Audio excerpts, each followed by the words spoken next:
Bienvenidos. Comenzamos.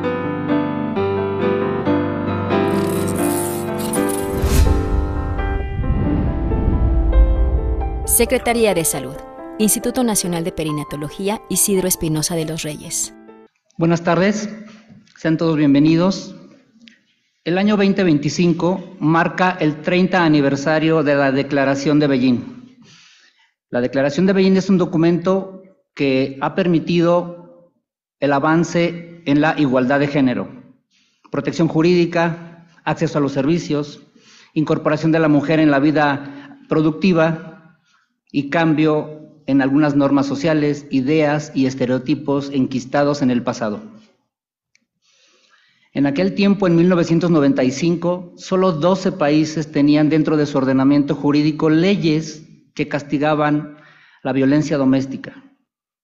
A partir de entonces, la actividad legislativa en casi 200 países en el mundo ha sido ardua, incansable. Actualmente hay 1.583 medidas legislativas vigentes en 193 países, de los cuales 354 tienen que ver con violencia doméstica. Quiero compartir con ustedes una frase que para dimensionar su justo significado hay que acudir al aspecto geopolítico e histórico en el cual se expresó. Existen pocas armas en el mundo tan poderosas como una niña con un libro en la mano. Una activista pakistaní, Malala Yousafzai, Premio Nobel de la Paz 2014, a los 17 años. A continuación, cedo la palabra a la doctora Ana Cristina Arteaga Gómez, directora general del Instituto Nacional de Perinatología Isidro Espinosa de los Reyes.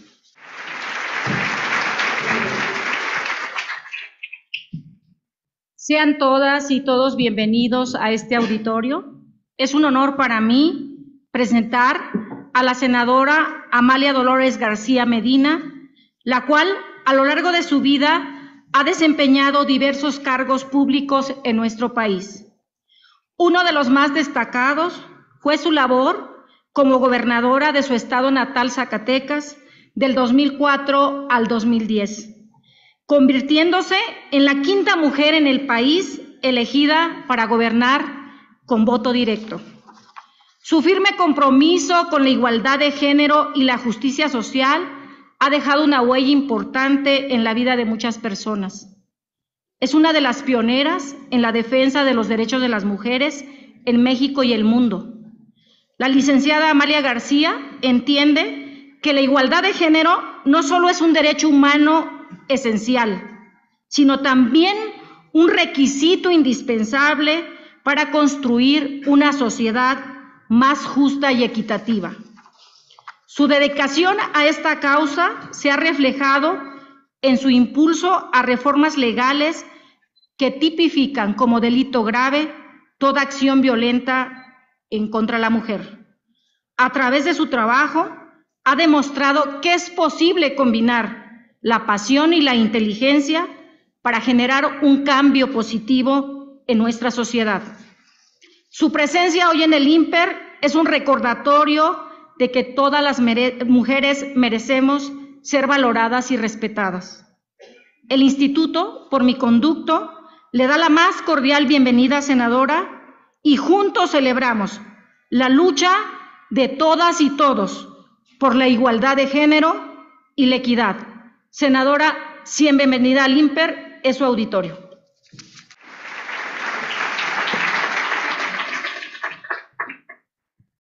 Me siento muy honrada, además muy emocionada de estar aquí en esta formidable y gran institución que es un orgullo para nuestro país y por supuesto para las mujeres de México.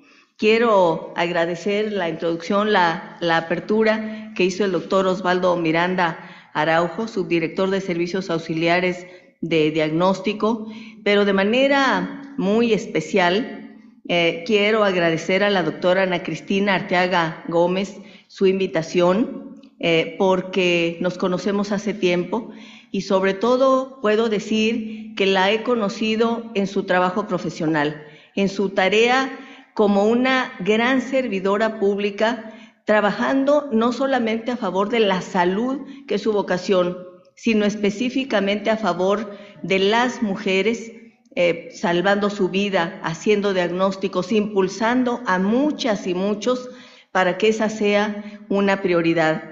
Quiero agradecer a la doctora María de Lourdes Gómez Sousa también por su presencia aquí, por la participación y la de todas y todos ustedes. Y yo quisiera iniciar, porque es una conversación realmente la que quiero tener con ustedes más que una conferencia magistral, recordando una frase de una mujer extraordinaria, una periodista que vivió en México muchos años, que fue una de las impulsoras de la creación de una de las revistas más importantes a favor de las mujeres, la revista FEM, Alaíde Fopa, una guatemalteca que vino a México, y decía Alaíde Fopa que parecía que las mujeres veníamos del continente del silencio, porque a lo largo de casi toda la historia de la humanidad, aunque hemos estado presentes, hemos estado invisibilizadas o excluidas la mayor parte de la historia de los seres humanos de los espacios de decisión. Sin embargo, quiero decir también que no cabe duda de que las mujeres somos fundamentales en la vida de nuestro planeta. Y hay quien dice, los historiadores señalan, que tal vez la primer gran revolución de la humanidad fue por las mujeres. Porque si ponemos en nuestra mente en pensar, en imaginarnos a esos grupos nómadas de seres humanos que iban buscando alimento, los hombres salían a cazar, pero muy probablemente, dicen estos historiadores, la primer semilla la sembraron las mujeres, porque se quedaban al cuidado de los hijos. Y entonces estos grupos humanos pasaron de ser nómadas a establecerse en un solo lugar, la gran revolución de la humanidad, porque ahí es en donde se construyeron lugares de vivienda, se vio por la vida, se transformó la vida de los seres humanos. Y sin embargo, a pesar de ello, a lo largo de los siglos, a lo largo de milenios, las mujeres no éramos visibilizadas.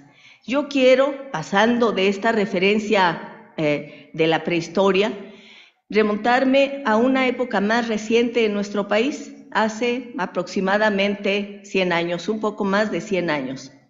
En México, cuando se pregunta qué han hecho las mujeres, si han estado presentes en la vida pública, yo digo que sí, hemos estado presentes sin que se reconocieran nuestros derechos, pero hemos estado ahí participando activamente también en la vida pública y no solo en la vida privada. ¿Y cómo poder hacer referencia a ello? Yo diría que sobre todo, si nos remontamos al momento de la lucha en contra de la dictadura de Porfirio Díaz, la imagen que se ha difundido masivamente es la de las Adelitas, pero yo creo que siendo una imagen de mujeres muy valerosas, no le hace justicia a la presencia de las mujeres.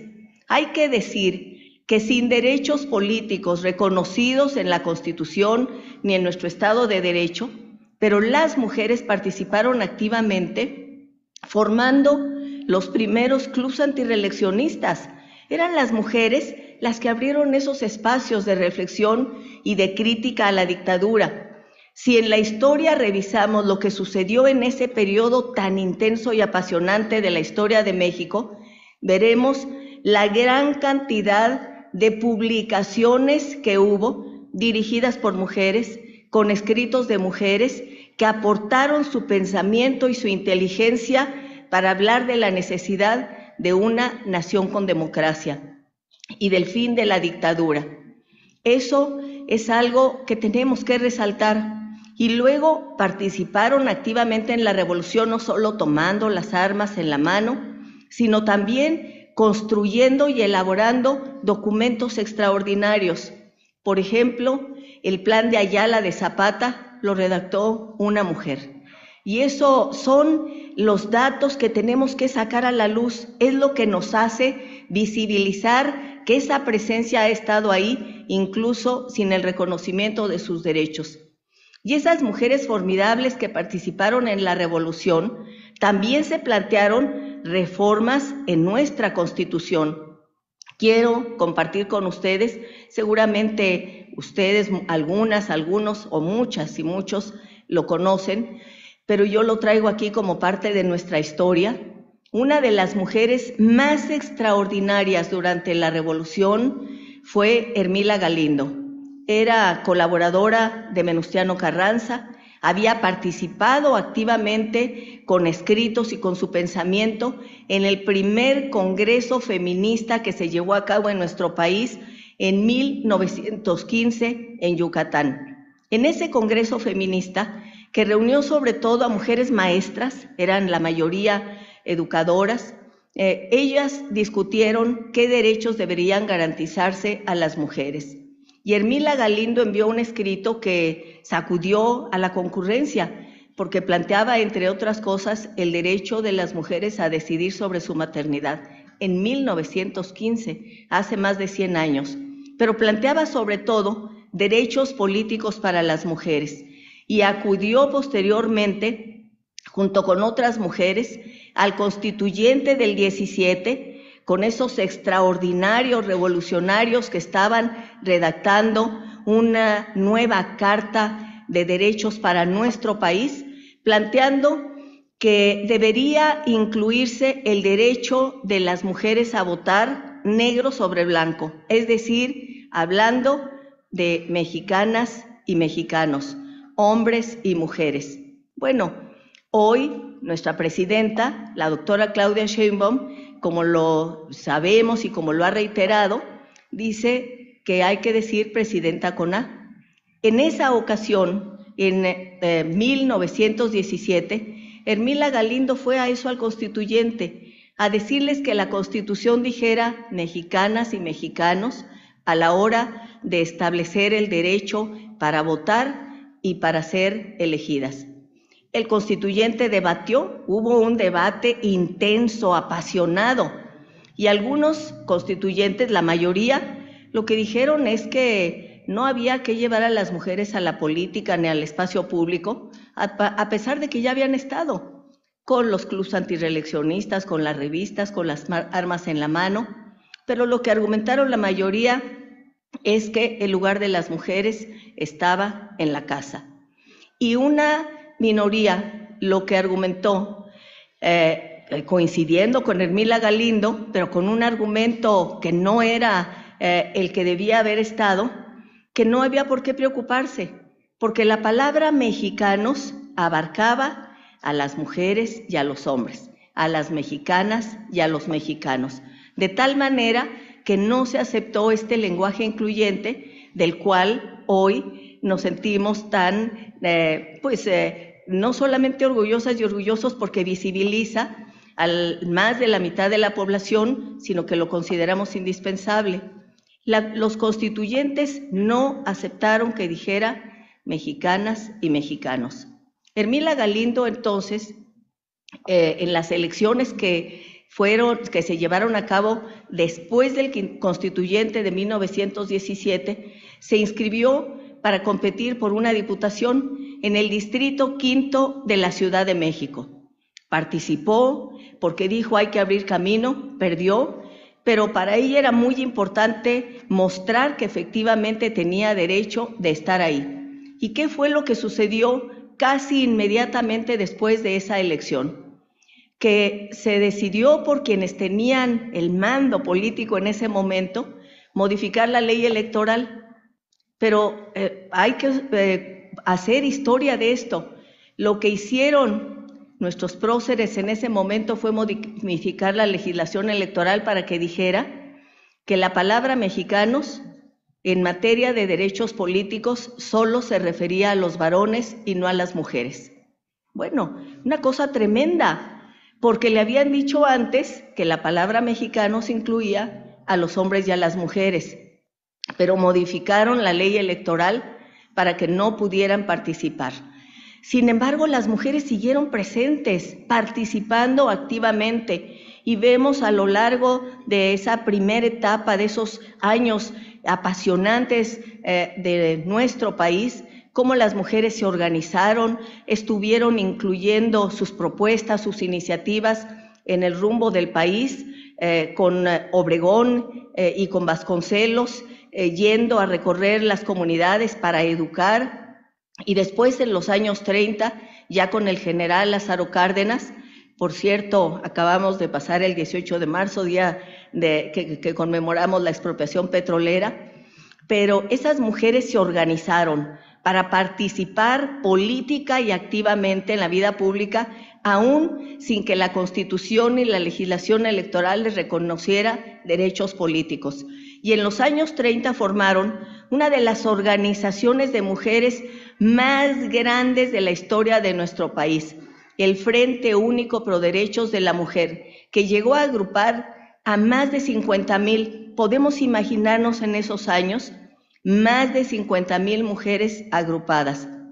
Y adentro, en el interior de esta organización del Frente Único Pro Derechos de la Mujer, se conformó una corriente feminista. Yo le preguntaba a un personaje de la historia que conocí muy joven, ya él era muy mayor, pero había participado en esos años, y le decía que cómo eran esas mujeres. Y me decía, había una corriente radical, querían votar, querían todo, porque se conformó la corriente que se llamó a sí misma la República de las Mujeres. Bueno, la lucha ha sido ardua para que se nos reconozcan nuestros derechos. No fue hasta los años 50, inicios de los años 50, que finalmente cambió la legislación mexicana y reconoció el derecho de las mujeres a votar y a ser elegidas. Y la pregunta fundamental aquí es, ¿para qué queremos las mujeres? ¿Para qué quieren las mujeres estar en los espacios de poder público y en los espacios de decisión? Y es una pregunta pertinente, porque algunos dirán, es para estar ahí, pero estar ahí tiene que significar estar ahí para tomar decisiones. Y yo tengo una definición de política, hay muchas definiciones de política, pero yo entre esas definiciones tomo una. Política, desde mi punto de vista, y es parte de lo que yo he hecho a lo largo de mi vida, es influir en los acontecimientos. Política es influir en los acontecimientos. No hablo de política partidista, hablo de participar en el mundo de lo público. Ustedes aquí participan en los acontecimientos, influyen en los acontecimientos, en el rumbo de México, en el ámbito de la salud de las mujeres. Y eso es participar en un concepto de política mucho más extenso e integral. Y entonces, ¿para qué participar en política? Esas mujeres que finalmente conquistaron el derecho al voto y a ser elegidas, yo estoy segura que ustedes coincidirán, han contribuido a que los derechos de las mujeres queden plasmados en la legislación y que en las políticas públicas y en los presupuestos vayan siendo asumidos. En la presentación que se hizo de esta sesión, de esta conferencia o de este diálogo, se hablaba de la importancia del día 8 de marzo. El 8 de marzo decidió la Organización de Naciones Unidas a nivel internacional que se conmemorara para recordar a un grupo de obreras que en Chicago, a fines del siglo XIX, habían salido de las fábricas planteando que se reconocieran sus derechos a una jornada digna, sus derechos a tener un salario, sus derechos a que sus hijas, sus hijos fueran cuidados. Y sin embargo, la policía salió y las masacró. Se incendiaron las fábricas en donde ellas estaban. Y Naciones Unidas tomó la determinación de honrar la lucha de estas mujeres por sus derechos. Es por eso que conmemoramos el 8 de marzo en todo el planeta, hablando de nuestros derechos. No es un día para hacer fiesta, aunque también hay mucho que festejar por los logros que hemos tenido, pero sobre todo es para hacer el recuento del camino andado y de lo que nos falta por andar. Y yo diría que efectivamente estar en espacios de decisión debe ser para que uno actúe en favor de quienes no tienen voz en ese momento, de quienes no están presentes, de quienes están en una condición adversa o incluso en una situación desesperada. Y aquí en la presentación se hablaba de la importancia de que logremos avanzar en la vida cotidiana en contra de actos de violencia contra las mujeres, yo diría contra las mujeres y las niñas. Y quiero decirles que efectivamente, si bien es cierto que este año se cumplen 30 de la cuarta Conferencia de Naciones Unidas sobre la Mujer en Pekín, antes la primer Conferencia Mundial de Naciones Unidas sobre la Mujer se llevó a cabo en 1975 aquí en México. Y a partir de eso, también las mexicanas participaron. Yo quiero aquí resaltar con ustedes y compartir sobre todo el nombre de una mexicana, la embajadora Aida González, que en 1975, en un grupo de trabajo de Naciones Unidas, con otras mujeres, se puso a redactar la Convención contra toda forma de discriminación hacia las mujeres, en 1976, después de ese primer evento mundial en México. Y esa convención, por sus siglas en inglés la conocemos como la CEDAW, y es un término muy común en los parlamentos, participó esta mexicana, la lucha en contra de toda forma de discriminación hacia las mujeres. Eso fue un gran hito, pero teníamos que ir, después de ese hito, a otros más. Y en el caso de nuestro país, yo les quiero compartir algo de mi vida pública. Fui diputada federal en la 54 legislatura en 1988 y estaba el país muy polarizado.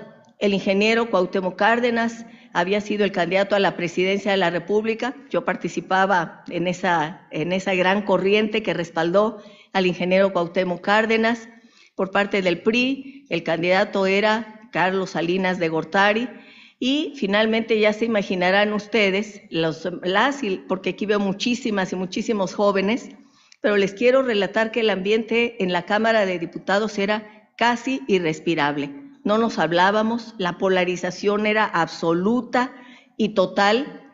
Cuando iniciamos las sesiones, las primeras semanas, era muy difícil poder conversar, porque además, le pongo esto en corchetes como un antecedente, habíamos pedido que se contaran los votos, las cajas con los resultados de la votación se llevaron a San Lázaro, donde ahora está el estacionamiento, y finalmente no pudimos contar un solo voto porque estaba el ejército y nos cortó cartucho cuando quisimos sacar los paquetes para que se contaran los votos. Se impuso a Carlos Salinas de Gortari. Entonces el ambiente era muy duro, muy difícil. No podíamos ni siquiera saludarnos. Pero en esas primeras semanas llegó un grupo de mujeres acompañadas por sus padres, los esposos, los hermanos, sus hermanas, a la Cámara de Diputados buscándonos, a las diputadas, y diciendo que les surgía que las atendiéramos. El presidente de la Comisión de Justicia de la Cámara de Diputados lo que comentó es que estaba muy ocupado, que no las podía atender. Pasaron los días y una periodista, Sara Lovera, que es una mujer muy activa a favor de los derechos de la mujer, amiga mía, me buscó y me dijo: Amalia, es importante que te reúnas con estas mujeres porque han sido víctimas de violación. Me reuní con ellas y lo que me compartieron es que en el sur de la Ciudad de México, por fuentes brotantes en Tlalpan, en distintos momentos habían sido violadas y que ellas se fueron conociendo presentando las denuncias ante el Ministerio Público. Ahí vieron que la forma de actuar de los agresores era casi idéntica. Iban en vehículos en parejas y la conclusión fue: se trata de policías, porque como se dice en el lenguaje de las corporaciones policíacas,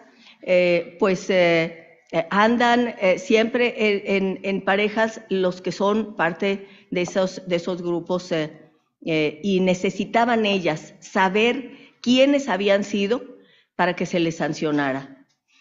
Decidí hablar con las mujeres del PRI, hablé con Guadalupe Gómez Maganda, con Hilda Anderson, Y en el momento, a pesar de ese ambiente tan polarizado que conversamos, dijeron, tenemos que aliarnos. Decidimos aliarnos, decidimos trabajar para que se abrieran los archivos de las distintas corporaciones policíacas y para que esto no quedara en la impunidad. Finalmente, logramos dar con los agresores, porque ellas reconocieron en los archivos, en las fotografías, sus rostros. Eran del Grupo Antinarcóticos de la Fiscalía General de la República, de la Procuraduría General de la República, al mando del subprocurador Coello Trejo. Imagínense todo el poder, como decimos, con charola, pero además del Grupo Antinarcóticos. Y entonces la batalla fue, esto no puede quedar en la impunidad, pero resulta que la legislación penal en nuestro país sancionaba con mayor severidad el robo de una bicicleta que una violación. Es insoportable. Y entonces logramos que fueran ante la justicia.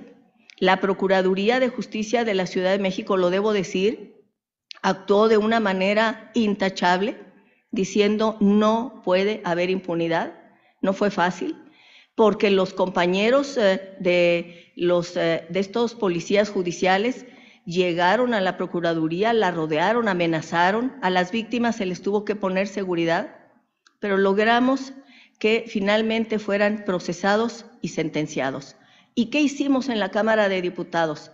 Las mujeres de todos los partidos políticos, en medio de ese ambiente de gran confrontación, tomamos la determinación de que había que cambiar la legislación penal y por fin logramos que por primera vez en México se castigara como delito grave la violación.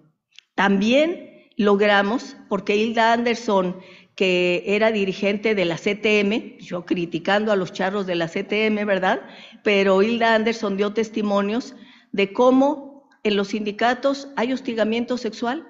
Hicimos unos foros en la Cámara de Diputados, los primeros sobre este asunto y sobre violencia sexual. Varios diputados nos pidieron que por favor cambiáramos las palabras, que habláramos de violencia nada más, porque hablar de violencia sexual les parecía insoportable. Les parecía insoportable la palabra, pero no se hacía nada ante los hechos. Parece que a veces las palabras se cuidan más que a las propias personas, que la integridad de los seres humanos. Se hicieron estos foros.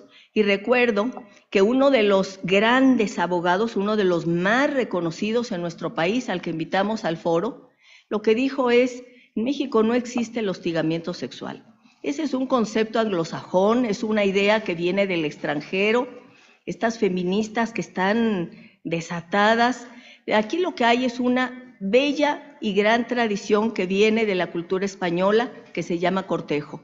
Bueno, ya se imaginarán ustedes esto, pues el debate fue intenso y logramos que se tipificara el hostigamiento sexual en nuestra legislación por primera vez.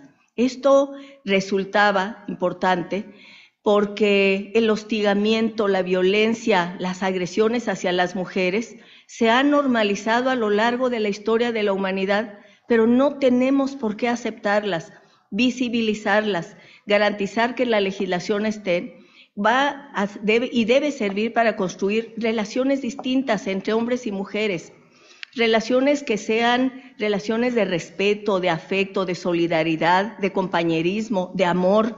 El amor no puede estar basado en el compañerismo, en subordinar a la otra, en discriminarla, en lastimarla. Tiene que estar en poner por delante sus derechos y su dignidad humana. Eso fue una de las cosas primeras que logramos y les puedo decir que después han seguido más. No me quiero extender demasiado, ya fue muy larga mi intervención, pero les quiero comentar que finalmente logramos en 2017 que una ley completa se aprobara a favor de los derechos de las mujeres, la ley general de nuestro país contra toda forma de violencia hacia las mujeres. Es un instrumento formidable porque es una ley completa. Y en el caso de violación, por ejemplo, las batallas que dimos fueron incluso para precisar algunos aspectos. porque había un término y hemos ido cambiando el andamiaje y el lenguaje jurídico, y eso es muy importante, porque el lenguaje jurídico era atroz. Se establecía el derecho a violentar a la mujer. Fíjense nada más, y doy un dato, un concepto. En nuestra legislación estaba establecido la obligación, fíjense la palabra, el término que se usaba, la obligación de las mujeres al débito carnal. ¿Qué quería decir esto en el matrimonio? Obligación al débito carnal, que las mujeres estaban obligadas a tener relaciones sexuales con su esposo, y si no, el esposo podía reclamar. Bueno, ese era el lenguaje que existía en nuestra legislación. Logramos que se quitara esto, porque ninguna relación puede estar basada ni en la violencia, ni en subordinar, ni en poner contra la pared a la otra persona. Ninguna. Tiene que estar basada en el consentimiento, en la voluntad, en la aceptación, en el respeto. Y eso es lo que hemos ido construyendo a lo largo de años. Me acerco un poco más a este momento de nuestro país y puedo decir que también logramos que en nuestra legislación se estableciera en 2014-2015 la paridad en los congresos, tanto el federal como en los congresos de los estados. Los partidos políticos, los dirigentes armaron un enorme escándalo. Y luego después, en 2019, se reformó la Constitución y se logró que se estableciera el concepto de paridad en todo, que establece que el Poder Ejecutivo, el Legislativo y el Judicial, y también los tres órdenes de gobierno, el federal, el estatal y el municipal, deben estar integrados de manera paritaria, algunos en cada elección y otros de manera paulatina en un sentido progresivo. Recuerdo a los senadores de esa época y las senadoras cuando se votó esta reforma constitucional aplaudiendo esta reforma, parados pues expresando vivas por esto en 2019, pero poco después vinieron elecciones para gubernaturas en nuestro país y el Instituto Nacional Electoral estableció que los partidos debían postular del total de candidaturas, la mitad mujeres para gobernadoras, la mitad hombres para gobernadores. Pues estos mismos senadores, dirigentes de partidos que habían aplaudido, se fueron al Tribunal Federal Electoral, presentaron recursos todos, hablo de todos los partidos, no excluyo a uno solo, en contra de que en las gubernaturas estuviera esto establecido. Es decir, hágase la voluntad de Dios, como se dice, en otro lado, no en mi territorio. Pero finalmente, tanto el Instituto Nacional Electoral como el Tribunal Federal Electoral señalaron que el mandato constitucional de paridad en todo tenía que ser en todo, como la palabra misma lo dice, y tenía que ser al pie de la letra. De tal manera que hoy tenemos de 32 estados, 13 mujeres gobernando. Se ha tipificado también la violencia política de género, que cuando yo fui candidata a la gubernatura y gobernadora no existía, así es que me criticaban por todo. Generalmente la violencia política de género le critican a uno por si se peinó, se arregló, se pintó, por si está uno con más peso, con menos peso, etcétera. Esto es violencia política de género. Y después también se ha tipificado con la ley Olimpia, que conocemos la ley Olimpia, la violencia digital en las redes sociales, que la vemos, cualquiera que abramos nuestros celulares, vamos a encontrar la violencia digital contra las mujeres. Sobre todo, en el caso de la ley Olimpia, establece que es un delito que se suban imágenes que violentan la intimidad personal y sexual de una persona, de una mujer, sin su consentimiento. Si alguien lo consiente es otra cosa. El punto central aquí es la voluntad y el respeto a la decisión de la persona. Hemos avanzado. Hoy tenemos la primer presidenta mujer. Tenemos también una presencia paritaria en el Congreso de la Unión, en la Cámara de Diputados, en la de Senadores, en los congresos locales. Hemos avanzado en la legislación, hemos avanzado en el ámbito político. ¿Dónde nos falta por avanzar? Nos falta transformar la sociedad. porque en promedio siguen perdiendo la vida por feminicidios 11 mujeres al día en nuestro país. Y entonces el derecho de las mujeres a vivir sin miedo, el derecho a vivir en un ambiente de respeto, a poder crecer y desarrollarse plenamente, sigue siendo una de las tareas pendientes. Y otra más, que hoy es una gran causa, y casi termino con esto, pero no quería dejar de mencionarlo, que es cambiar también nuestra visión de políticas públicas para que en México avance la visión sobre construir un estado de bienestar cuidador, el derecho a los cuidados, de tal manera que las personas que requieren cuidados, ustedes aquí se dedican a eso de una manera extraordinaria, con calidad, con profesionalismo, con conocimiento, con amor, tengan cuidados de calidad, pero que también las personas cuidadoras tengan derechos, porque en muchas ocasiones las personas cuidadoras no tienen derecho ni a su tiempo propio, sobre todo las mujeres que hemos cuidado toda la vida, porque está uno en el trabajo asalariado y regresa y está cuidando en la casa, y viene el fin de semana y sigue uno cuidando, y vienen las vacaciones y sigue uno cuidando, y entonces las mujeres sobre todo, personas que somos cuidadoras y que tenemos múltiples jornadas de trabajo, compartimos una pobreza que nos abarca a todas de la clase social que sea, pobreza de tiempo, no tenemos tiempo ni para dormir, y entonces construir un sistema nacional de cuidados que reparta los cuidados, como dice el movimiento feminista, con las 3 R's. 1, reconocer el valor de los cuidados, porque los cuidados son un trabajo y tienen un valor. 2, repartir esos cuidados y redistribuir entre el Estado, en la sociedad, en la comunidad y en las familias, y digo familias con S en plural, no solamente las mujeres o las niñas, que en muchos casos las niñas también están cuidando. Y esto, después de los 30 años de Beijing, es el gran tema que estará presente en México a mediados de este año, porque habrá una reunión regional convocada por la CEPAL, México, el gobierno de México será anfitrión, y el gran tema es diseñar e implementar políticas de cuidados que garanticen derechos de las personas a ser cuidadas, y todas y todos requerimos cuidados desde antes de nacer, cuando nacemos y hasta el último día de nuestra vida, y también los derechos de las personas cuidadoras. Yo digo que las mujeres somos el seguro social del país, porque sobre nuestros hombros recae la responsabilidad de los cuidados, y eso se tiene que repartir. Y si logramos que esta visión en la que estar presente en un espacio público signifique trabajar para que garanticemos lo que Naciones Unidas llama piso parejo, para que haya piso parejo en derechos, para que haya piso parejo en el disfrute de la vida, para que haya piso parejo para que nos podamos desarrollar, para que haya piso parejo en un ambiente de seguridad y sin violencia, entonces estaremos construyendo una nueva realidad y un nuevo mundo.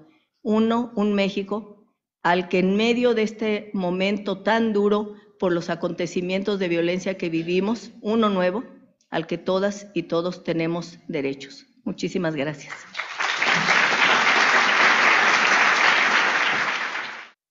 Gracias por sus palabras, senadora Amalia García. Y la doctora Ana Cristina Arteaga Gómez, en nombre de todo el instituto, le hace a usted entrega de una constancia y un presente. Gracias por acompañarnos.